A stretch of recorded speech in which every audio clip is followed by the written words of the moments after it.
to some young women, some ambitious women. The Telegraph reporting that these two are in reality ignorantly being used as a political pawn by the left-wing government that, as you know as well as I do, has been, haunted by some of this corruption over the last,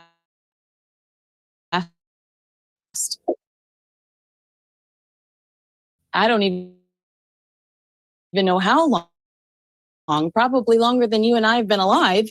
But California, but not. We expect to actually see them in Colombia on Thursday, and what they're there to promote their child. Also, the government's going to take them around and show them a few places and show them Meghan is going to speak to some young women, some ambitious women. We expect to see that on the agenda. But of course, the Telegraph reporting that these two are in reality ignorantly being used as a political pawn by the left-wing government that, as you know as well as I do, has been, haunted by some of this corruption over the last, I don't even know how long, probably longer than you and I have been alive. But there is obviously controversy surrounding this trip because A, what makes Harry and Meghan an authority on children's safety online? And B, why is Prince Harry going to Colombia when he says the UK is not safe enough for his wife, but the UK and the US have severe travel warnings for Americans, for anybody traveling to Colombia. They say, hey, don't do it. There's a chance you could get kidnapped. There are gangs, there are drug gangs there. You might get in the middle of something crazy. Not safe enough for the UK, but safe enough for not only Colombia, but Nigeria as well. Yeah, it's just so random, isn't it? They say we don't want to be royals, we want to go and start a new life over in California, and yet they seem to want to just do nothing but these faux royal tours, which is just weird, quite frankly. And I've heard that yet again, a member of staff, the new chief of staff, has quit.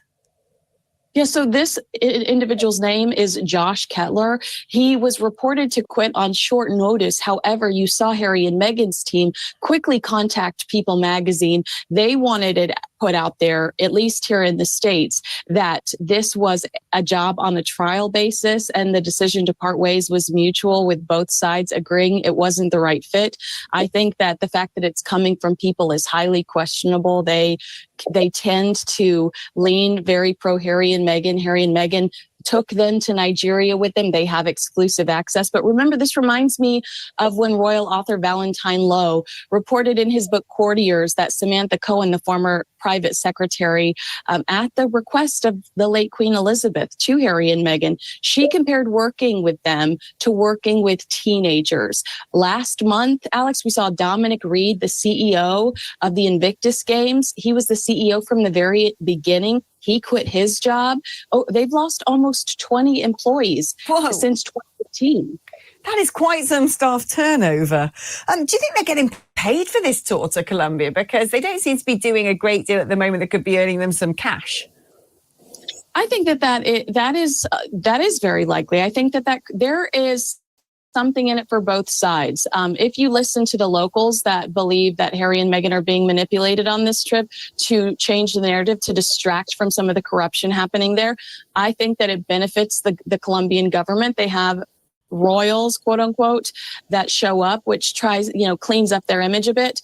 But it also, Harry and Meghan have to leave my country. They have to leave your country to be taken seriously anywhere. Harry and Meghan are so desperate to be considered thought leaders that they will go to anywhere, even if it is a dangerous country, even if it isn't a country that is considered corrupt, because they want those glossy images and they want people to look at them a certain way that they are just simply not looked at. Here we got Joe Rogan slamming them on their own network on Netflix, within the last few days. And that's just one of a million examples I could give you of Hollywood, tearing into them and making them look like the joke that they have truly become. Yeah, and very quickly, Schofield, because I haven't got much. Schofield, I just called you Schofield, like we're like a rugby teammates. I love that. I love it. I can't wait to let's solve the crime together. I love that. Yeah, exactly. Very quickly, though, maybe they're sizing up Colombia to move there in case Harry's visa application is revealed to the public. No, that's a very good point. I do think we might see Meghan endorse Kamala, participate somehow in Kamala's campaign. They are terrified of Donald Trump because he is in a position and might have the you-know-what to actually go after them and pursue something like that. Yeah, do you know, I had a good chat with the man who started all of that. And Kins, at some point, I'm going to message you because I've got some pretty hot gossip that I probably shouldn't say on air. I know, but bet you wish you could all join in that little chit chat. Scoph, well done. Thank you ever so much. And let's catch up again super soon. Right, I'm going to take an advert break now, but don't go anywhere because there's still so much to talk about. And then the latter half of this last hour is going to be all about you. Back in a moment.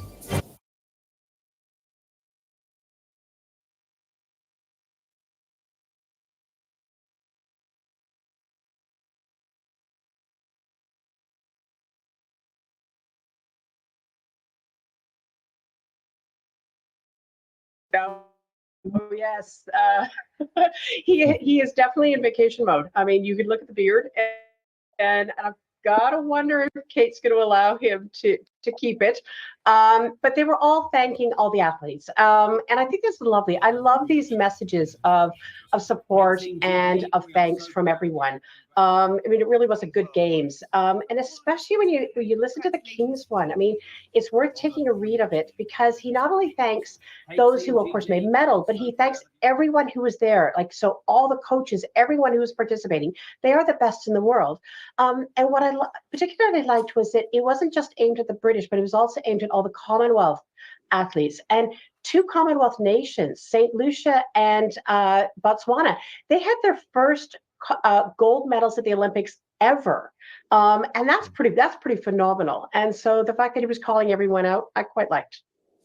All right. During the past couple of weeks, Patricia, we also saw plenty of royals in Paris to cheer on the athletes. Oh, yeah. I mean, basically, all of Europe's palaces were emptied as everyone went to Paris for the Olympics. I mean, for a lot of them, they could just hop on a train. We saw some British royals, too. Princess Anne was there with her husband for nearly 2 weeks.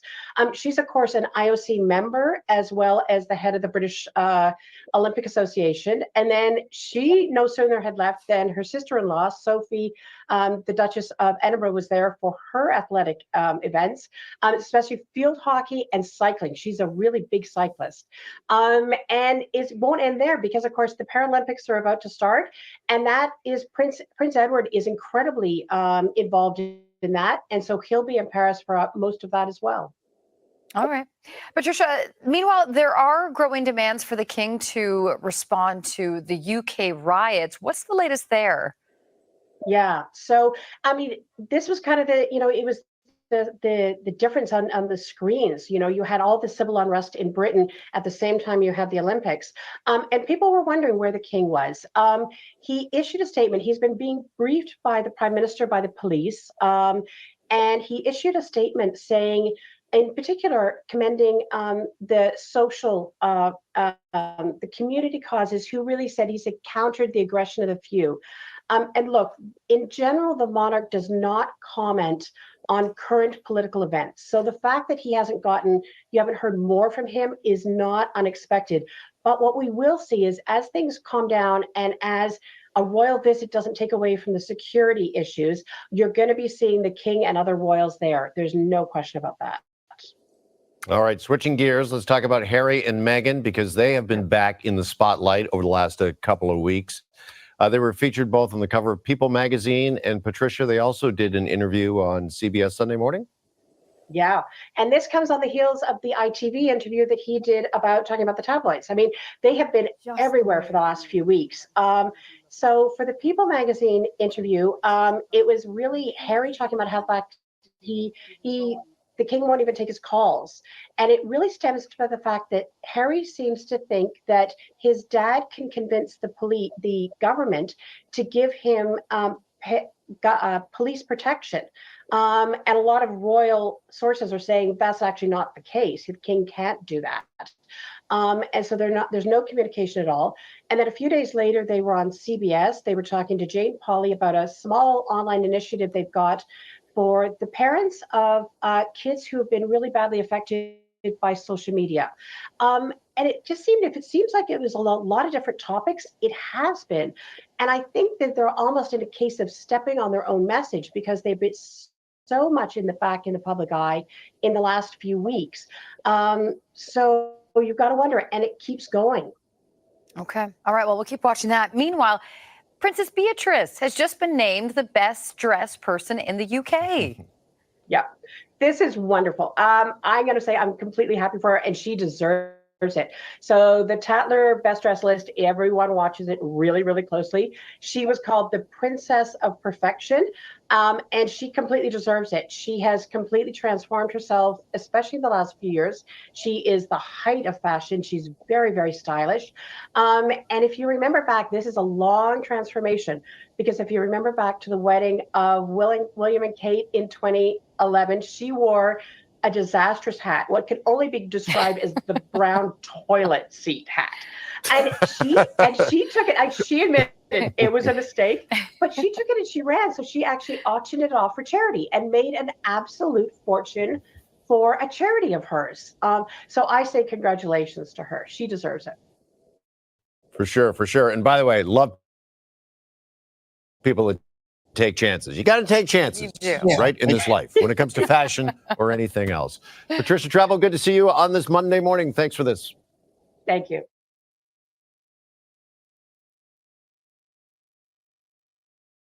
Please don't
This summer, the Prince and Princess of Wales, along with their 3 children, Prince George, Princess Charlotte, and Prince Louis, are set to enjoy a much-needed family vacation at Anmer Hall, their beloved country estate in Norfolk.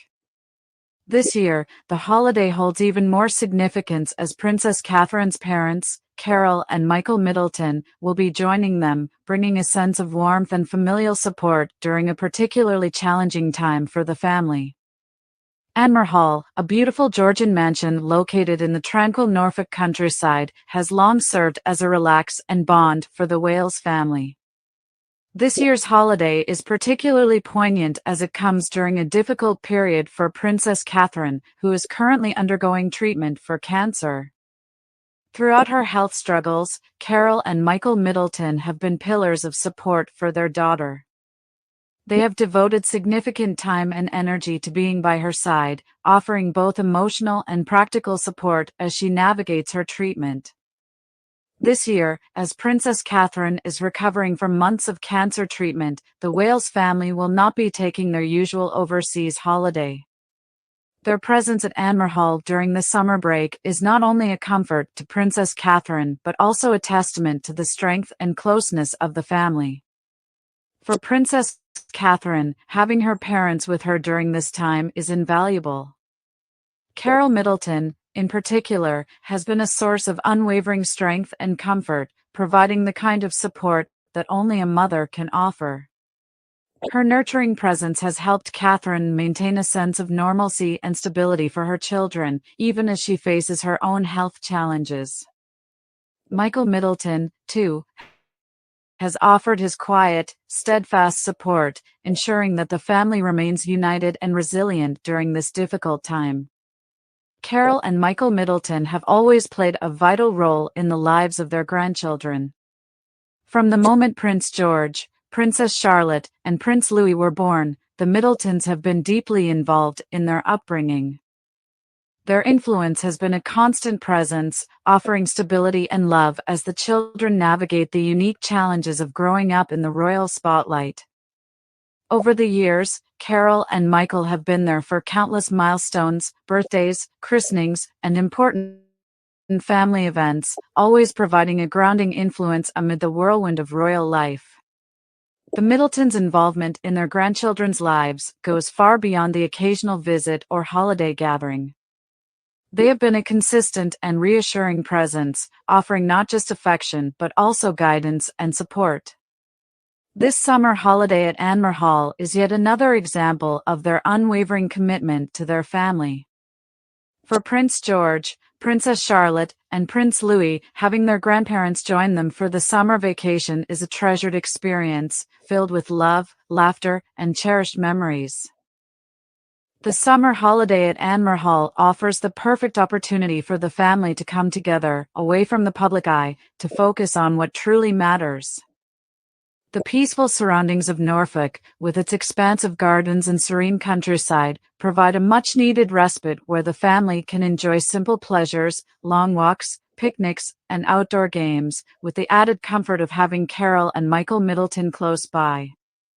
For the Prince and Princess of Wales, this holiday is not just a break from their royal duties, but also a crucial time to recharge and reconnect as a family.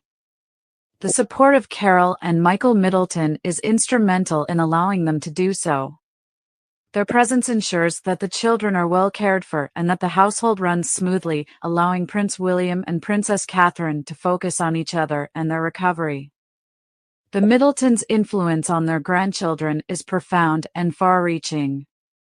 They have helped instill values of kindness, humility, and resilience in Prince George, Princess Charlotte, and Prince Louis, ensuring that they remain grounded despite their royal status.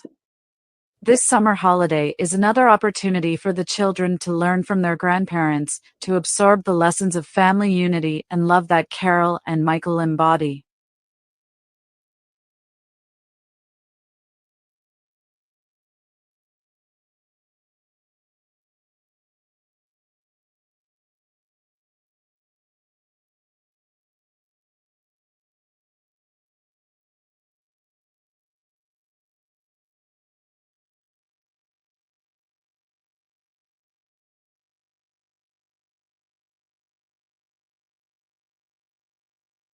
Where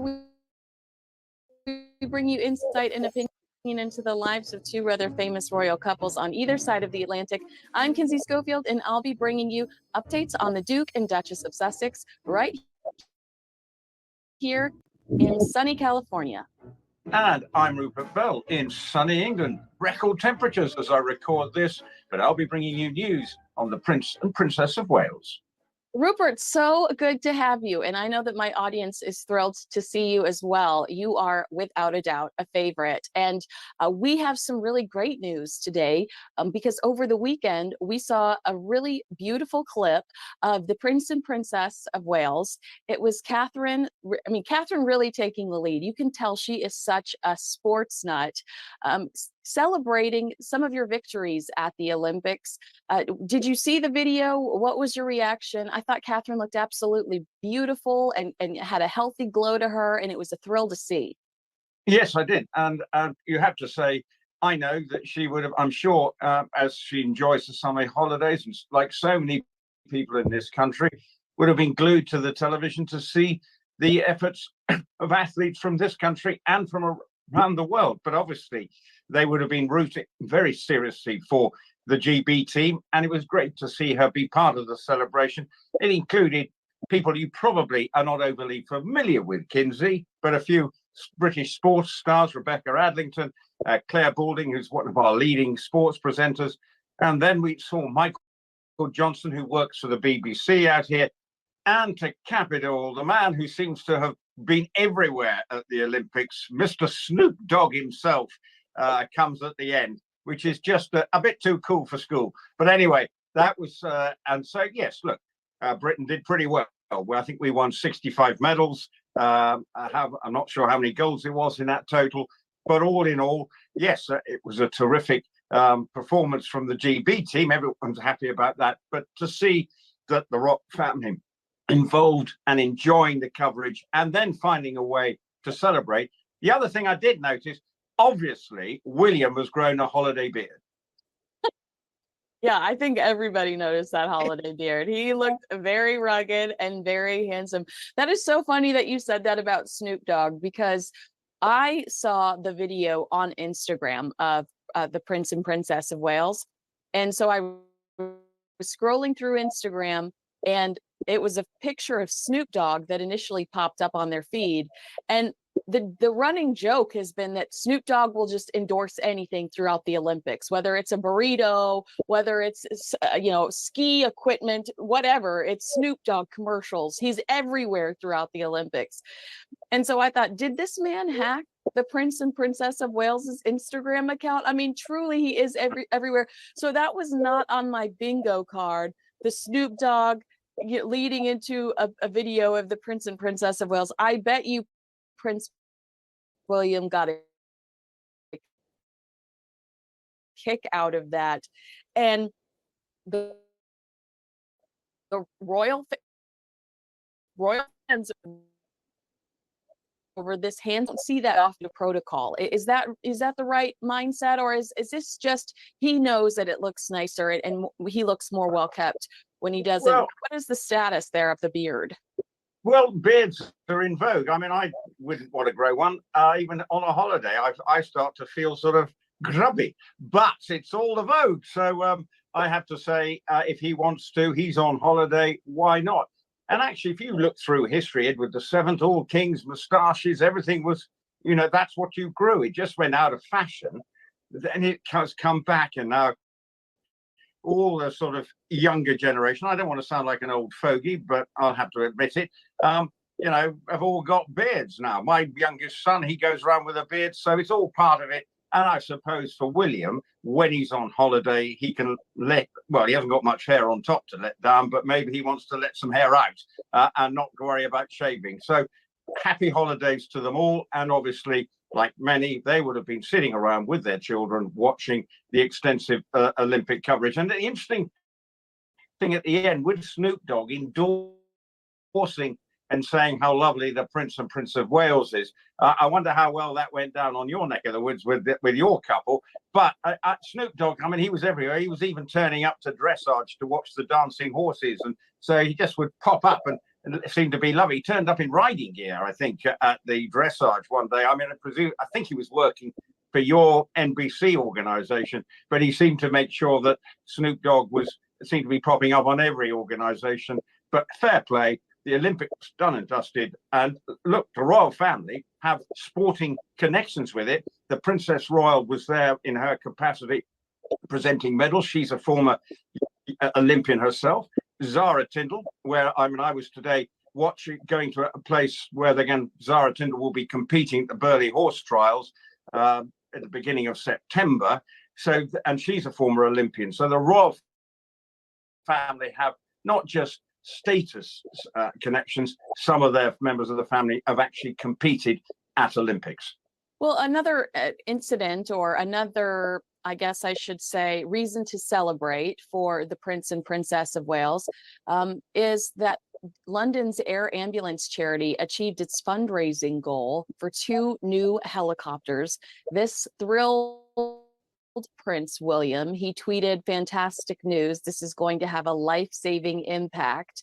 Talk to me a little bit about Prince William's history as a helicopter pilot, and how this truly is one of his passions. In a way, that was where they started their married life. He was in Anglesey or in Norfolk, the chance to be an air ambulance pilot. That's where they sort of started their married life. So that was his working life, as it were, and a very important job. So it's a passionate part of his life. And air ambulances are all the length and breadth of this country depend on charity. And if I remember rightly, wasn't earlier this year a big fundraising ball that Tom Cruise turned up that helped funds? And yesterday we was jumping off, I don't know, whatever he was doing in the closing ceremony, but he does bring stardust to it and obviously helped get the money in. And remember, it's tough economic times, but to get that level of support and money is testament to the fundraising skills of the Prince of Wales and his team around him. But the air ambulance is, we know he's got certain causes that he's very passionate about. Homelessness is obviously one that he's working hard to try and get a sort of focus of attention on that in this country. But the air ambulance, again, we know is something that he values as hugely important. And the fact is, I don't know the spec of these helicopters, but I imagine they're pretty sophisticated and will no doubt do a wonderful job once they come into service, for which the Prince of Wales would have contributed hugely in leading the fundraising from the front. I think one of the conversations I've had a lot lately in the States about Harry and Meghan is this lack of direction, how they just kind of hop on whatever is trendy at the time when it comes to social causes. And you make a really brilliant point when it comes to the Prince of Wales. And the Princess of Wales, just off the top of my head, I can say the Earthshot Prize. Prince William is wildly concerned about the environment. Air helicopters is something that I've seen him discuss pretty, and on a repeated basis, to the point where I think that that's seared in my head. And then we have homelessness, a homeward charity, and that he has laid out an act he's trying to execute over the next, with the result being making some sort of dent in the homeless population.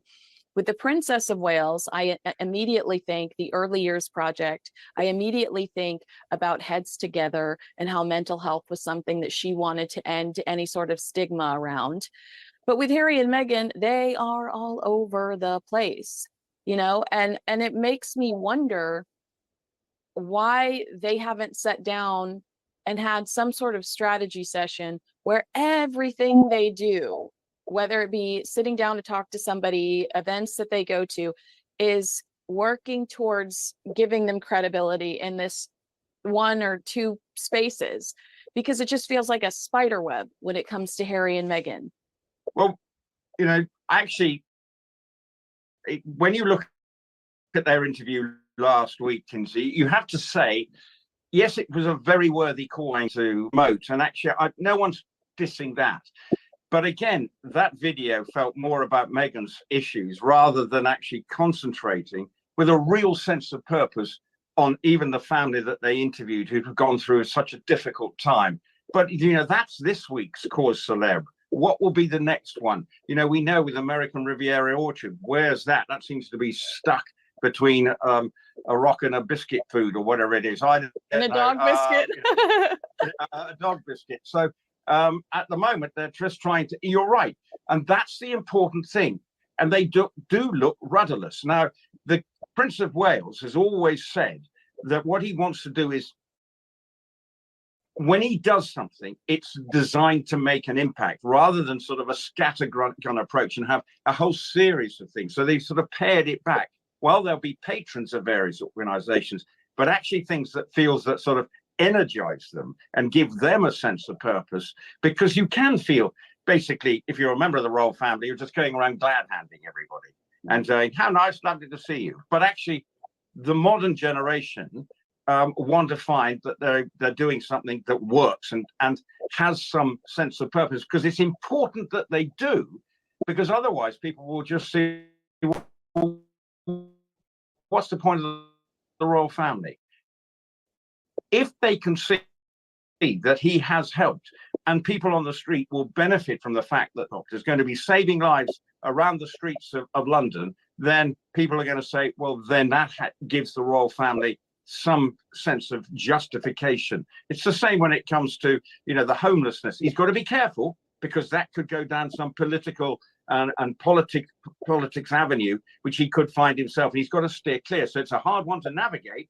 And the Earthshot Prize, again, environmental issues, again, particularly in America. It's, some people agree with it, some people don't. But what he's trying to do is innovate and come up with ideas on a global basis. So those three things do give him something that he can cut his teeth into. And I think that's the important thing. Whereas the Duke and Duchess of Sussex at the moment are a seriously rudderless ship that seems to be spinning on its own axis and not quite sure when to go, which direction to go in. And that's the problem for Harry. He's got Invictus Games, but even that seems to be a bit of a PR minefield at the moment. Truly, it really does.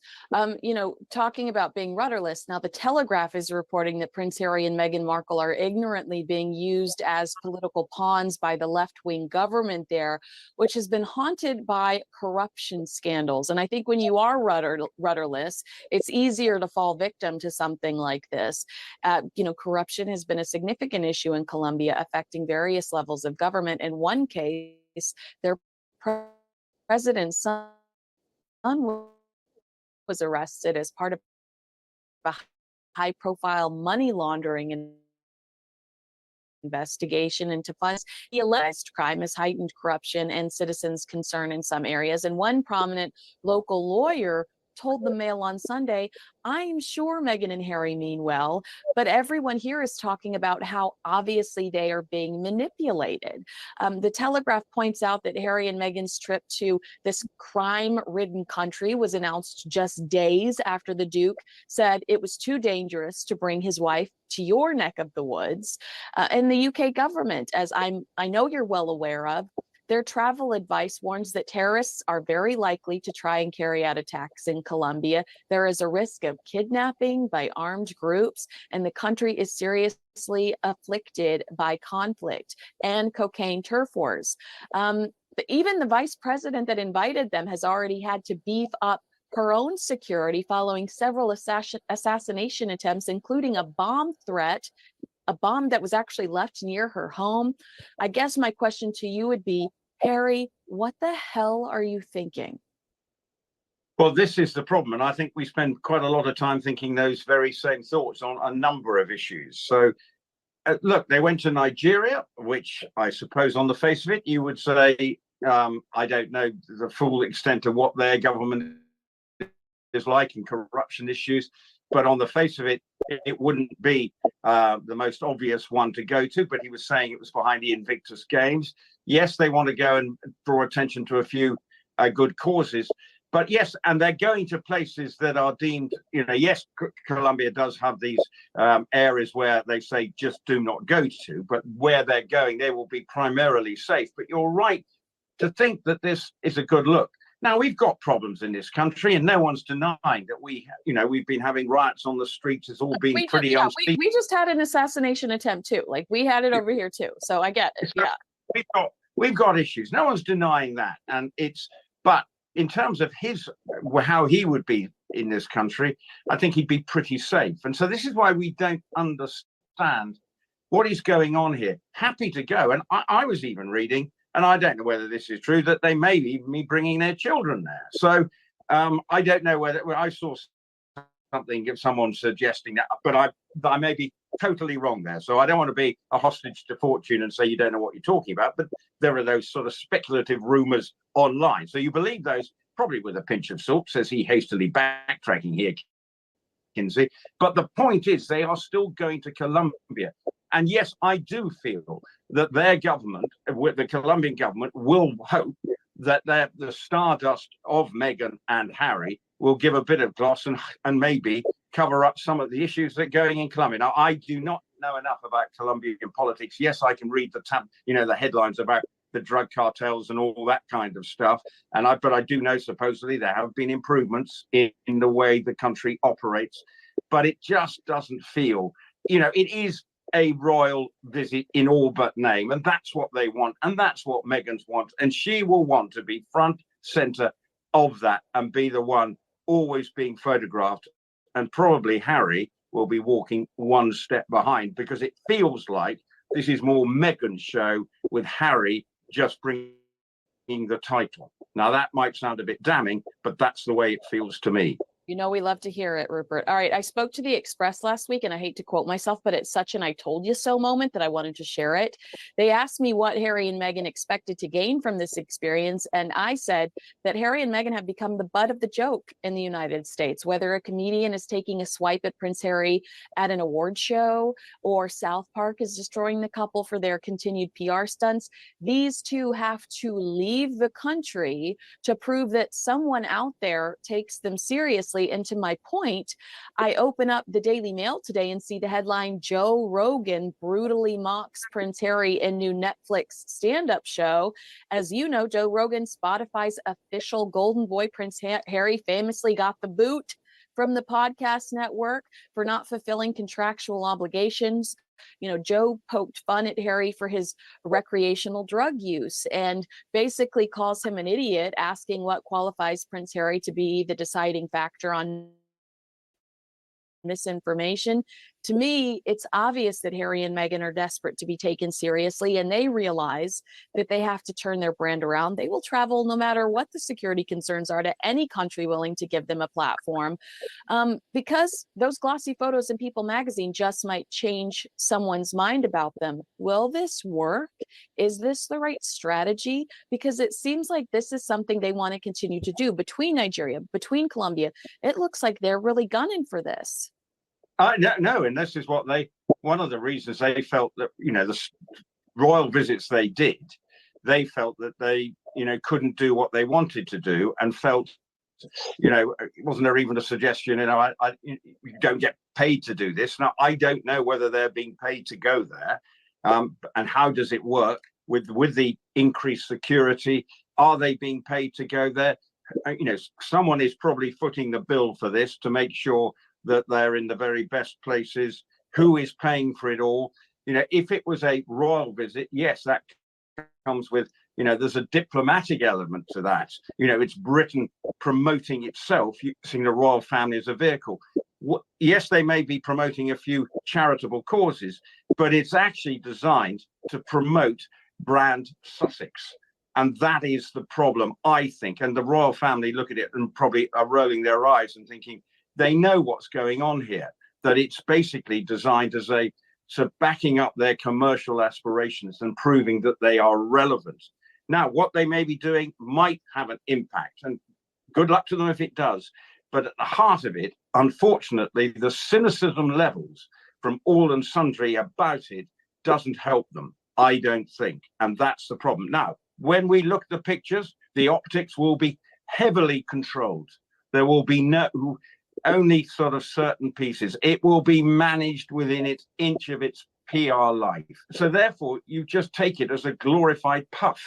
Yeah. And it's highly suspicious that Prince Harry, who openly, willingly appears on the cover of People magazine, invites People magazine as the only outlet to accompany them to Nigeria. People magazine, who reports that the king's no longer taking Prince Harry's phone calls. I mean, I think that they clearly were, you're right, it's puff. And we need to be cautious when we read some of these headlines as to where they're coming for. Omid Scobie's out. People magazine is in. That is Harry and Meghan's new vehicle. And we just need to be, we need to accept that as is. But you made a really good point. When you talk about, it was Valentine Lowe who said that Meghan had said out loud, I can't believe I'm not getting paid for this during one of their royal visits. When Harry and Meghan left the royal family, their tone was that they felt like they were being held back and that they could accomplish so much more for the world on their own terms. We're getting Jam, we're getting mean-spirited reality TV shows. We're getting Spare, where Prince Harry mentions his wiener over 15 times. Is this the what better they could do for the world away from the royal family? Well, you are in California. I think I've used this quote before. Stay classy, San Diego. And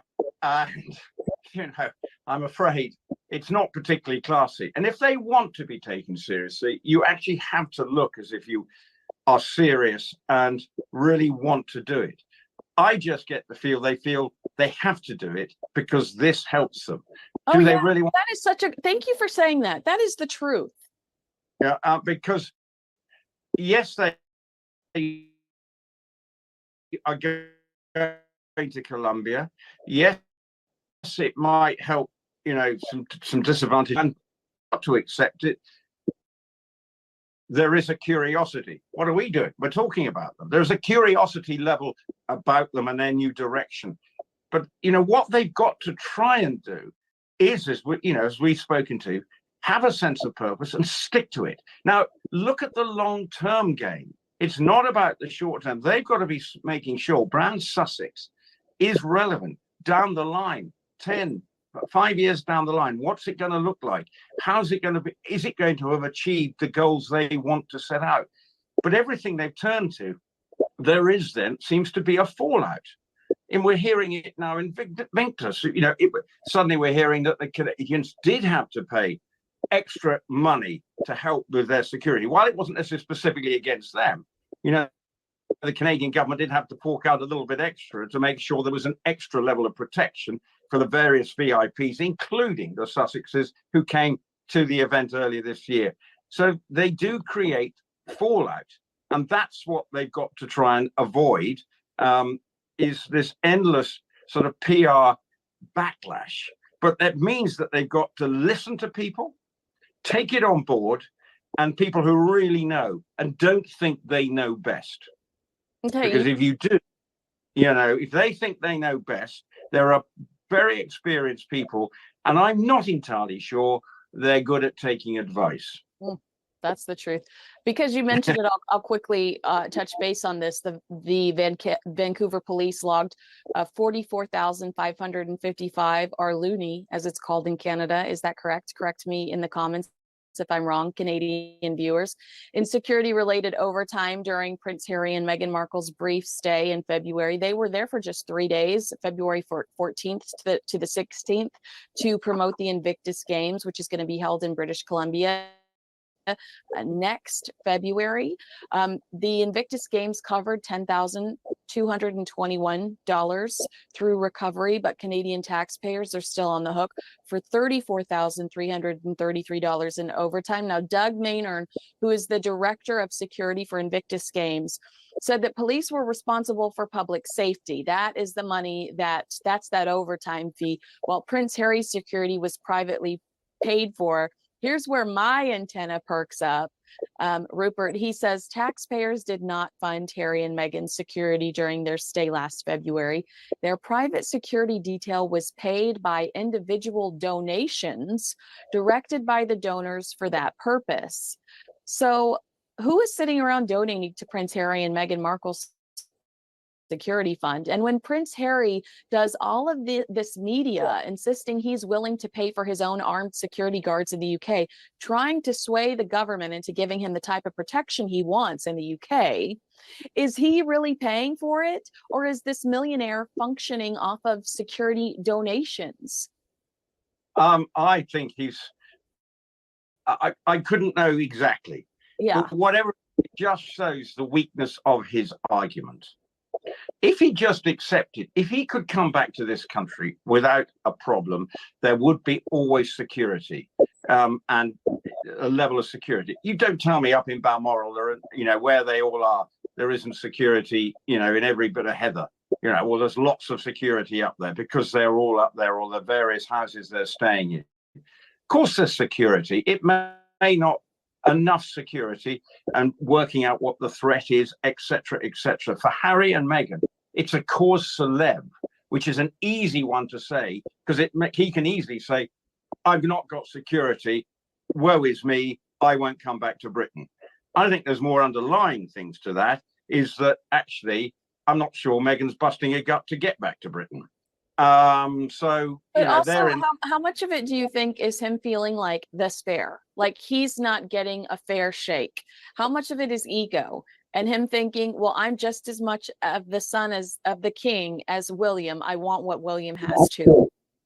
Well, he can't have it because, unfortunately, he was the second born. And he quit his job. He quit his responsibilities. Yeah, and look, it is always a difficult one. Throughout history, the role of the spare is not, plays are written, Shakespeare plays, the scheming brother and all that. There's nothing new about what's gone on here. This is historical. And unfortunately, Harry has felt more of a victim and felt that, all the focus was on, William and Kate. And Meghan wasn't happy with that, because she was used to being the numero uno. And when you're no longer the numero uno, it is a problem. And that is what she found and didn't like. Now, when she goes on her visits, she's very much the numero uno, and she will be wearing clothes that make her stand out in the photographs, so you just can't miss her. I mean, I wouldn't know. They'll be beige. They'll be beige. They'll be white. They'll be oversized. They'll need an iron, but she'll be wearing them, and we'll be talking about them, and they'll be $6,000. Yeah, and there will be, obviously, what she's wearing. It will be designed to make sure that the cameras can't miss her, and we know that. Yeah. But and again, if it raises money and helps the cause, then there is a positive outcome of it. But the cynicism at the heart of it is the thing that frustrates me. That is it being done for the right reasons? Now, good luck to them when they go to Colombia. But I'm sure there will be still the political discussions within Colombia about this and saying, why are they here? Is it just from the vice president covering up and trying to say, look, everything in the garden is rosy. Look, we can attract the Duke and Duchess of Sussex. Well, yeah. They haven't attracted main people. But good luck to them. Hope they enjoy it and hope they feel that it achieves what they want to achieve. But people will be wanting to see some positive results. But I'll be very intrigued to know what kind of reaction we get from the people of Colombia. But actually, we probably won't know, because all the PR stuff we will hear will be very controlled. And if it's going to be part of a subsequent Netflix documentary, there will be a lot of good editing, I'm sure. I know my audience is going to challenge you on Meghan being numero uno. How much of Meghan's attitude and resentment towards the royal family is about insecurity and really struggling all through her teens and 20s in Hollywood and being told no, finally getting, if you read Tom Bower's book, she finally books Suits and tries to fight her way up the call sheet, desperate to get a car to come pick her up. They won't even send a car to her house to pick her up. She complains and complains until someone finally breaks down higher up in the cast and asks production to send her a car. How much of it is Meghan being used to being number one? I mean, I'm sure she was treated differently as a Hollywood actress versus a real insecurity that she's dealt with all of her life. When she writes about not knowing what box to tick under her race as a child, like, I just feel like she is riddled with insecurity, and Catherine heightens that insecurity. Yes, I don't think it's been, and let's be quite clear, I don't think it's been particularly easy for the Princess of Wales when you're under that level of scrutiny. This is, no one takes this job on lightly, to be the future king's consort wife. It is so fraught with dangers, and the spotlight's on her, and the mental, it's a very stressful job. But actually, what Meghan is dealing with, suddenly she marries in to great acclaim and a welcome, from the British hillsides, the length and breadth of the land. It was thought, good on Harry. He's got him someone a bit different who's going to bring some spark and, a bit of glitter to the royal family and a new look. Sparkle. But yeah, Markle Sparkle. Well, unfortunately, the lights went out pretty quickly, because she suddenly find out, what am I doing here? I'm basically, just going around smiling at people. Yeah. And I have to walk behind. I cannot be, the Queen's going to, when she was around, was always going to be center stage. You'd then have the King, and then you would have William, because that's the way it works. You can't get away from it. And that's, unfortunately, she hadn't got the sense of history that would have given her credence and credibility if she just said, right, I accept my lot. Like the Princess Royal. She is as hardworking as ever. She is committed to the royal family. No fuss, no bother, just get on with it. I know I'm not the number one, but I know I can help my brother do what he needs to do to be king. And she has gone, committed wholly. Okay, she had a nasty accident the other day, but she was back out and she was wearing a bucket hat at the Olympics. She was rocking the joint, but she knows the role. And that's where Harry did not help Meghan understand that, look, we can make this work. I'm close to my brother, but maybe her insecurities were that she wanted to be like, she seems to have a very small circle of friends and family friends you can count on one hand. And and Harry's now down to friends on one hand. And that's so sad, because Meghan wants to be, that's all about her. Now, that may be damning and may be rude, but you do get a sense that everything has to be focused on her. And it must be tiring for Harry, because, ultimately he knows that, she will want to be the one that everyone's talking to, not Harry, but Harry is the reason why she's there, because she's there as the Duchess of Sussex. She would not be going to Columbia if she was just Ms. Markle. Yeah, Meghan Markle from Canceled Suits. Yeah, really quickly, this is not under the heirs and spares category, but there was some pushback when the King responded to some of the unrest in the UK.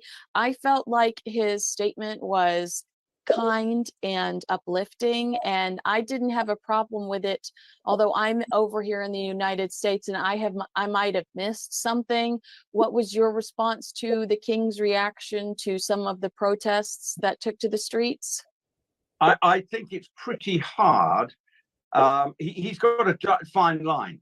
I think he doesn't like seeing his country having unrest. Of course he doesn't want to see his streets that he's the king of, in an unruly state. And I think it's left a lot of us blindsided and wondering what the heck's going on. And it's, there's a lot at play here, which is very hard to work out, what the true facts are.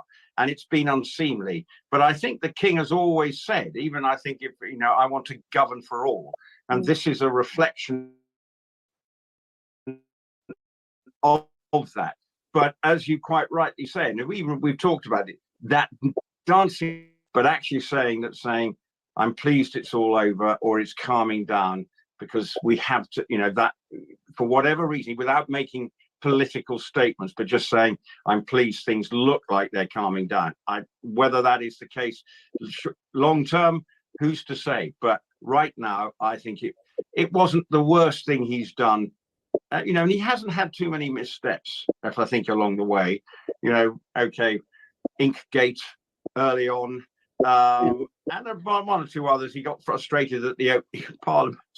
Yeah. But otherwise, these are the difficulties of being a modern day monarch, because everything is being analysed. In the old days, probably the king and queen would not have made any comment. But he feels calmly to offer some level of saying, I'm glad that things are calming down. It's not an easy one, and that's something that he's going to have to always have at the back of his mind. Is this the right thing to do? And be well advised, because if he does go political, then that could cause real problems for the status of the monarchy. And it's something that William's going to have to learn with his causes. You know, the air ambulance one, no one's going to decry that. Homelessness, he's got to be careful about. Environmental issues, got to be careful about. But so far, so good. Also, it's such a hot, delicate issue that's still fluid. So whatever he says, whatever the king says, he is hyper aware of the fact that this could define him in the history books, whether things lean left or right. So I don't envy the position that he's in, because if the city blows up, you know, then he looks like he didn't take a firm enough stance. But if everything's okay, then everything, you know, then it was the right move. I think it's quite hard for him to take any stance, and that's why he's got to avoid taking one. Yeah. Because if he does, then one side is not going to agree with him. So what he's got to do is come out with a neutral, calming voice. Yes. That is the monarchy. That's what you saw, say, in the Second World War. You'd hear the king battling away, but offering support. Be seen going out to the, you know, when London was bombed, being out there on the streets, offering a calm and a sort of rock-like stance that, you know, people can rally round without having a political view. And that, you know, in the modern Britain, with everything social media and news flying around off the charts, it's a very difficult one to navigate. So it requires people within the royal household with the best will of being absolutely having their ear tuned to the ground, so that there isn't a sort of a tone deaf statement that comes out from from the king. But so far, and everyone that I've spoken to about him saying that, look, he's really, you know, still trying to work as hard as ever as he recovers from cancer. Hopefully he's recharging his batteries in Scotland, having a lovely time, and hopefully the weather is not blowing a hoolie and it's lashing down with rain every other day in Scotland, but he's able to recharge his batteries after what has been a difficult year. You hope the same for the Princess of Wales, that with her family in the summer holidays, that she is getting stronger by the day. As we started talking about that video, you know, we are getting her being seen in little drips and drabs. You know, that's now the third one, isn't it, really, since the cancer announcement. We saw the statement, the trooping of the colour, Wimbledon. Well, actually, number 4, if I just do my quick maths.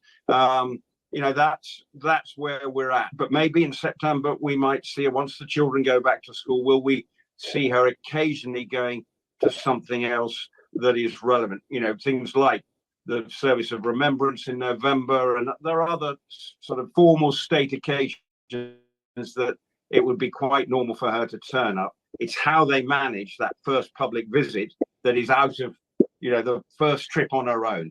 That's going to be the hard one for her and people who are organising it, to make sure that she feels comfortable. Going to Wimbledon, that's an open goal, because that's easy. She loves it there. And, you know, she could watch tennis all day, every day, because we know she loves her sport.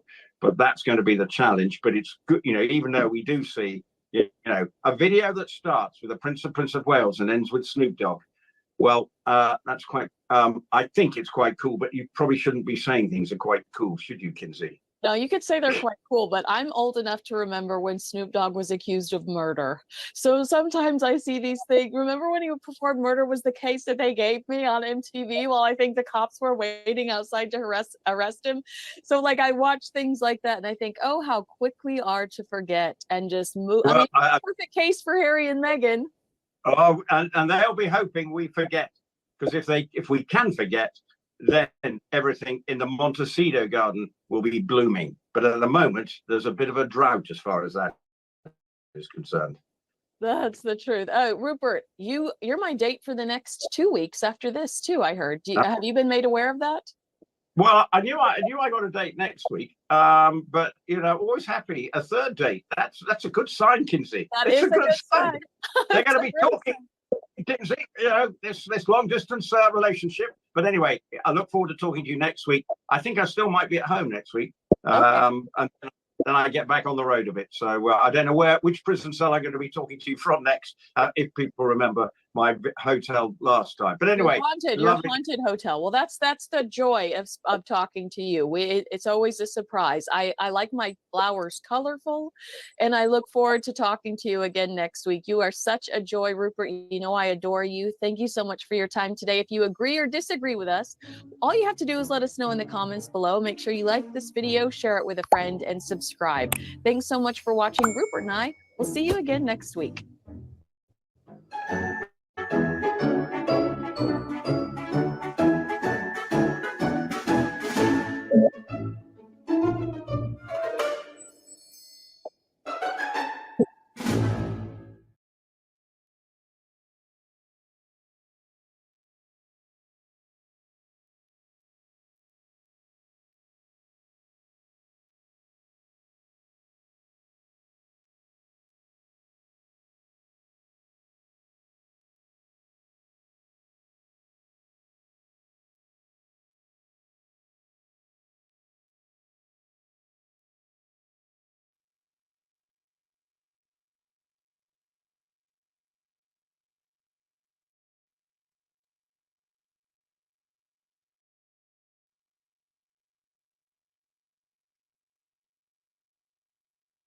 Positive vibes as he supports his wife, Catherine, following her health journey.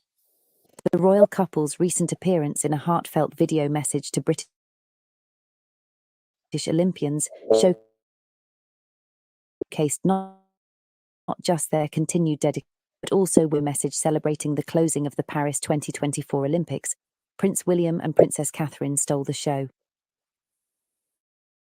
Introduced by none other than US rapper Snoop Dogg, the couple appeared in a chic striped Ralph Lauren t-shirt, took the lead in addressing the athletes, enthusiastically saying, "Congratulations to Team GB." William looking dapper in a Team GB jersey with a hint of stubble, followed with his own encouraging words. "Well done on all you've achieved. You've been an inspiration to us all." The video highlighted the message while William stood by, clearly beaming with pride. Body language expert Judy James analysed the duo's interaction and noted Catherine's strong presence. According to James, Catherine's not hiding behind her husband or using him as a rock or a prop.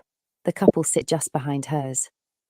She added, "Catherine's pitch-perfect symmetric smile is back and her brows raised to register her personal pride in the GB team." William's expression, meanwhile, conveyed his wife as well as the Olympic team. James observed. His puckered smile with lips closed and raised eyebrow when speaking indicated a touch of machismo, yet it was clear that Catherine was the star of the show. William's contented demeanour highlighted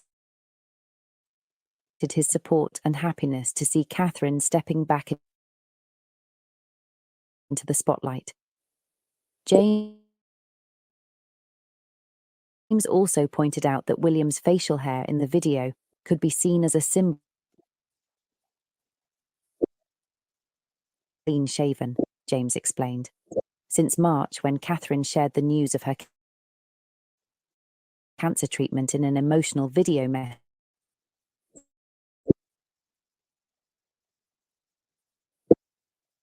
the colour celebrations and a recent Wimbledon men's singles final outing with resilience and commitment to her royal duties.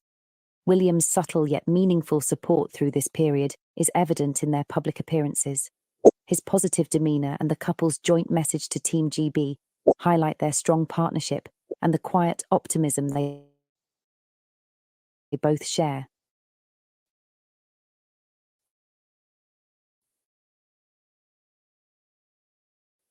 As they continue to navigate this chapter,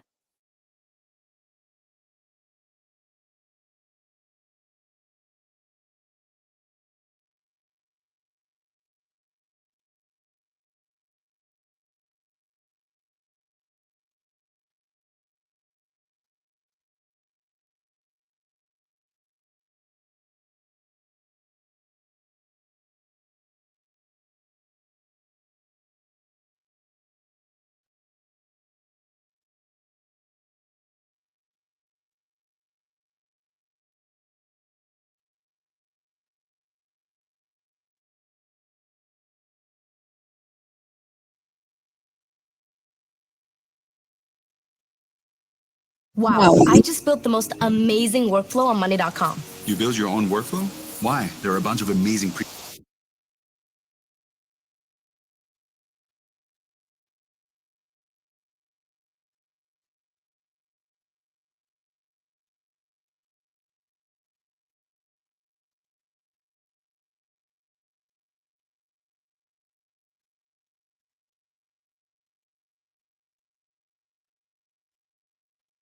offering affordable fortified products to help close nutrition gaps of Filipinos with micronutrients such as iron, zinc, and vitamin D from Nestle.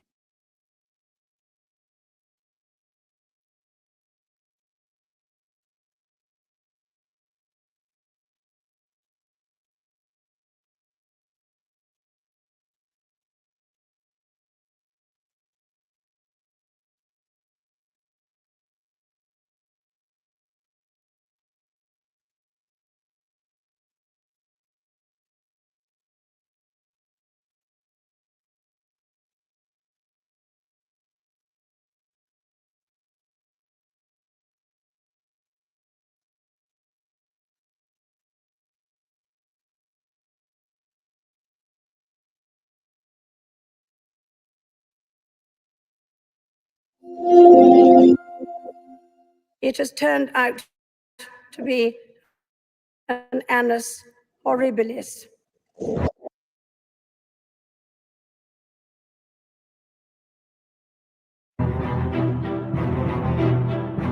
Nearly 30 years.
Harry will not be traveling home for his Uncle Robert Fellows' funeral, our channel can confirm.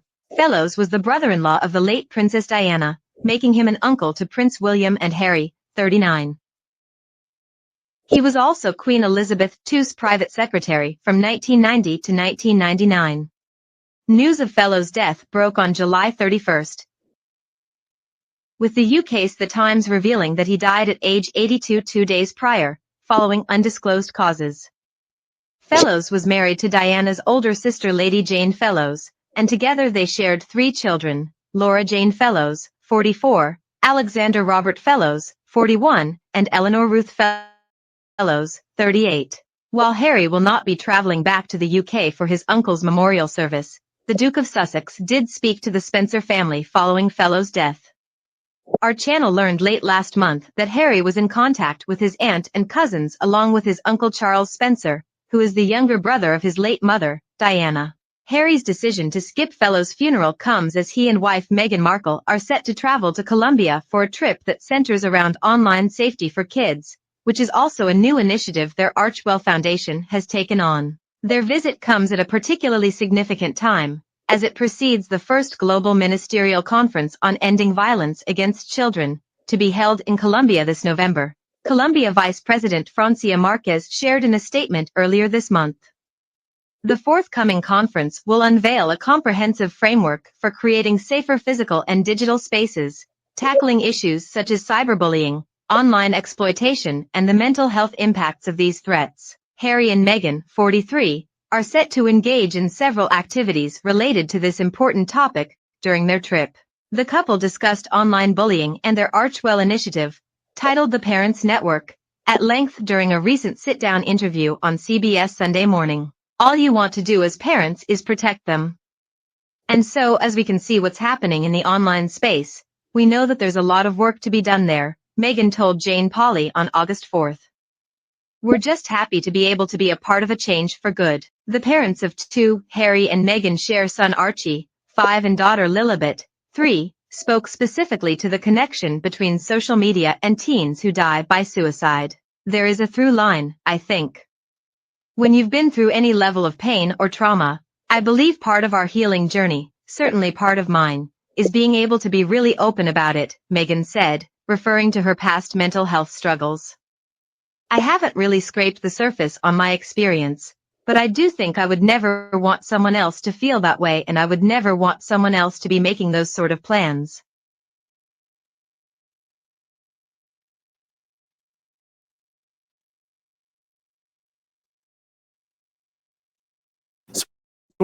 What is click?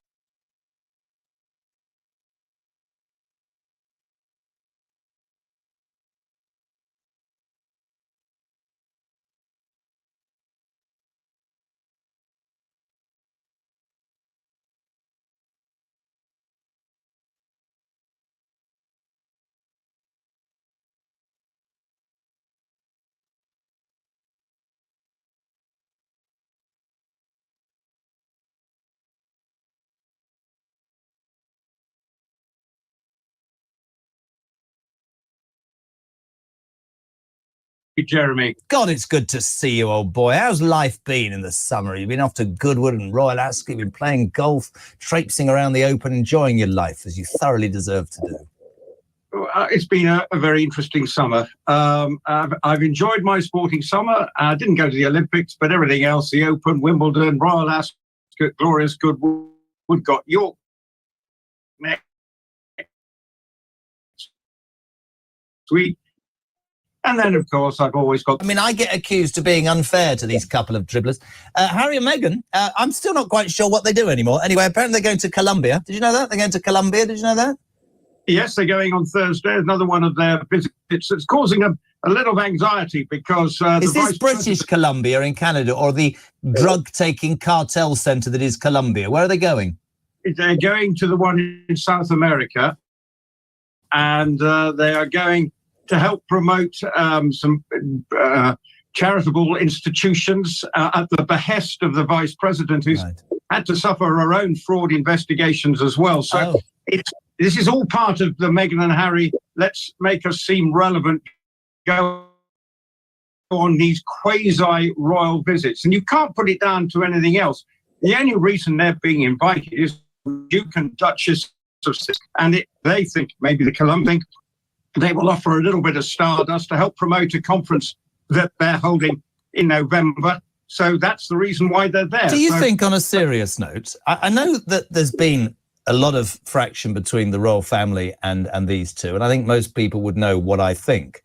But how does it look that a Duke and Duchess of our royal family are visiting Colombia? Now, you know, we can say they're famous for coffee, but it would also be fair to say there has been and is known to be quite a lot of drug deals and trade in that certain area of the South American coastline. Is it a good look? I mean, why are they can only be accused of doing this for money, Rupert, surely. Well, they're trying to promote their brand and see that one of the things that when they were on royal visits, they and were part of the royal family, they didn't like it the way they were sort of being made to do things. What brand are they promoting? A coffee brand? What? I mean, seriously, what brand? We're trying to give them some credence, some credibility, you know, in their new era. They went to Nigeria, and again, you look at all the security costs that this might have, and obviously Colombia presumably will have to foot some of the bill to have them to the country, because at times it's not the safest, although where they're going is deemed relatively safe compared to other parts of the country. Of course, as you've mentioned, it is a part of one of the drug capitals of the world. And of course, as Harry revealed in his book Spare, he has taken drugs, including cocaine as well. So maybe he's going to obviously apologize for that, and you'd hope. but also they've lost their chief of staff, who presumably has been quite responsible for the organisation. Yeah, so Harry, is their chief of staff quits after only 3 months, but I'm not being difficult, just going back to it. Are we now going to get to a point where it's rent-a-royal? Because that's how it feels if you watch it and look at it, doesn't it, to be honest? In their case, it feels rent-a-royal, because, you know, they go to Nigeria. These aren't necessarily the most obvious places to go to, but they're entitled to. It's a free world. But actually, you know that the reason they're going there is because they're the Duke and Duchess of Sussex. You know, if she was still Ms. Markle, I'm not sure she'd be going to Colombia. But because, you know, there's a degree of interest in whatever they do, some people will say, get on with it, we support them. Clearly, others have a more negative view. And so it's because at the moment they feel rudderless. At the moment, there's nothing clear about what they're trying to achieve. You know, America Riviera Orchard, Meghan can't get someone to run that for her, it would seem at the moment. You know, losing a chief of staff who was supposed to be coming in to manage their life. Well, he went to Nigeria, but now just a few days before they're supposed to go to Colombia, he's now quit his job. And when you look through their ability to keep people working for them, their turnover of staff seems to be quite prolific.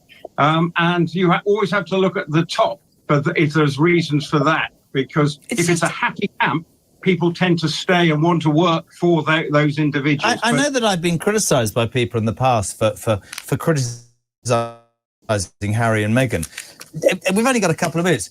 They didn't want to be part of something, which is the only thing they've got that they promote to pay for their pathetic little lifestyles. And if that's harsh, I'm sorry, but you're going to Colombia to talk about your brand, God knows what your brand is, simply because you are the Duke and Duchess of Sussex, and that's what you don't want to be because you were so appalled by the British royal family, you went to California. I mean, it actually, if you look at it like that, Rupert, that's ludicrous, man.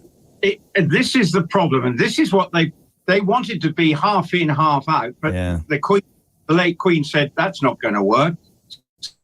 So they're trying to find a way of doing these very controlled visits. And remember, there's probably going to be a very limited coverage. It may be that there's a Netflix crew carrying around with them certain publications. Presumably People magazine will get all the exclusives they need to promote it, but there won't be anybody around. You know, they'll want to control the narrative totally. And that's always been their requirement. They don't like the way things are reported about them, and they want to control it 100%.